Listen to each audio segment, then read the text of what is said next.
जी अस्सलाम वालेकुम। आप देख रहे हैं PSTV। मैं हूं फैसल मुश्ताक गुज्जर। आज हम बात करेंगे कि इलेक्शन वाले दिन होने वाली 5 जो गलतियां हैं, 5 चीज़ें जो गलत हुई हैं आवाम के साथ, उस पे बात करेंगे।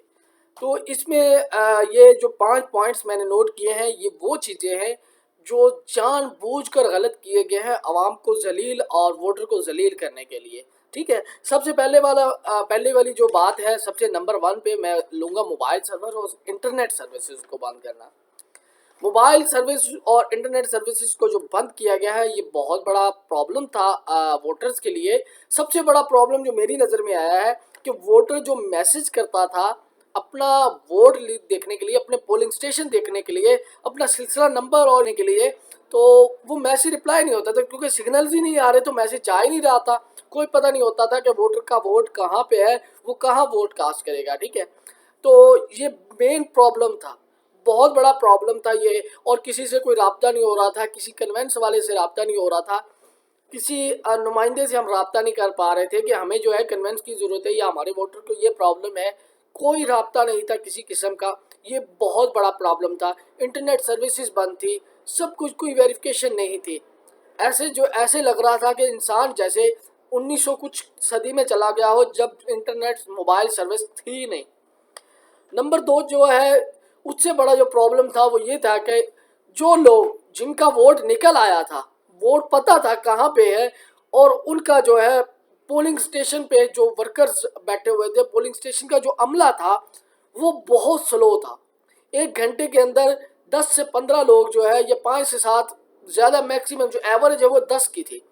10-12 की एवरेज पे जो लोग थे उनकी वोट कास्टिंग की जाती, 2 लोगों को भेजते थे, उसमें 20-25 मिनट लगा देते थे। तो इस तरह ये काम चल रहा था, बहुत स्लो था, लाइनें लगी हुई थी आवाम।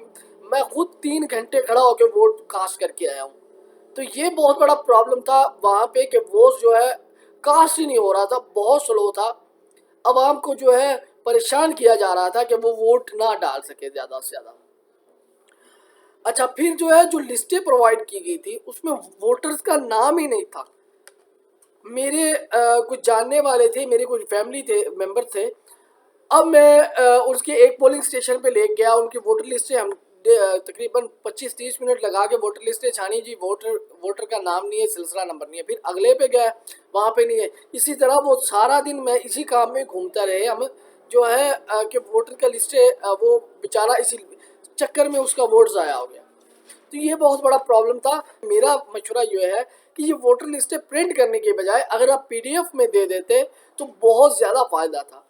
PDF में देते, हर मोबाइल में व्हाट्सएप में चली जाती, या कोई ऐसा डेटाबेस बना देते कि जो इजीली ऑफलाइन इंस्टॉल हो जाता, ऐप बना देते कि आप इसे इंस्टॉल करने, इसमें मुकम्मल डेटाबेस है जो ऑफलाइन चल जाएगी। ठीक है, आपने इंटरनेट सर्विस बंद कर दी, मोबाइल सर्विस बंद कर दी, कम से कम वो डेटाबेस तो चलता ना।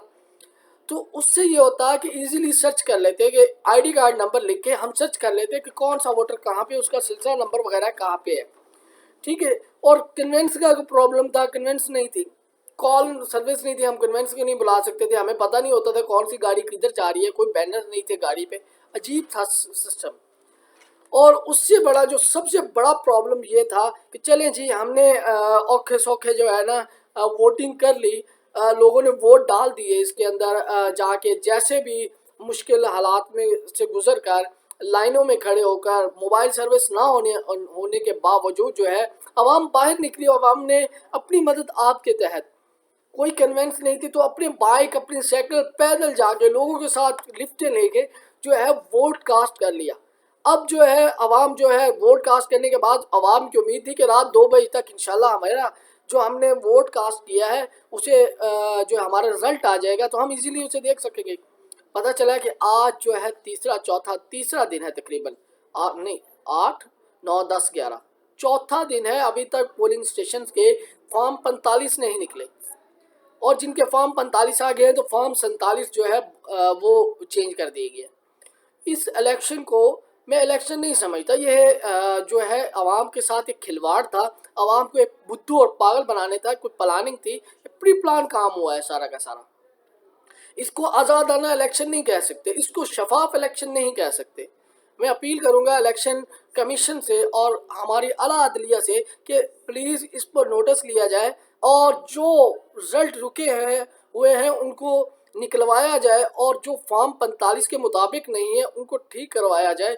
ये गलत बात है कि आवाम को पता क्या है, अब जो मामलात चल रहे हैं कि अवाम के साथ इस तरह की नाइंसाफ़ी करके, क्या आप मुझे ये बताएं कि आप लोग जो भी है इसके पीछे वो अवाम से नेक्स्ट बार अच्छी उम्मीद रखने की सोच रहे हैं। चलें जी, आपके कहने पे ये ज़बरदस्ती की हुकूमत बन भी जाए, भी कोई भी बने, मैं ये नहीं कह रहा, कोई भी बने वो ज़्यादा देर नहीं चलेगी, फिर अदम एतमाद आएगा, फिर हुकूमत टूट जाएगी, फिर नया आएगा। तो इससे पाकिस्तान का फ़ायदा नहीं है, पाकिस्तान का नुकसान है।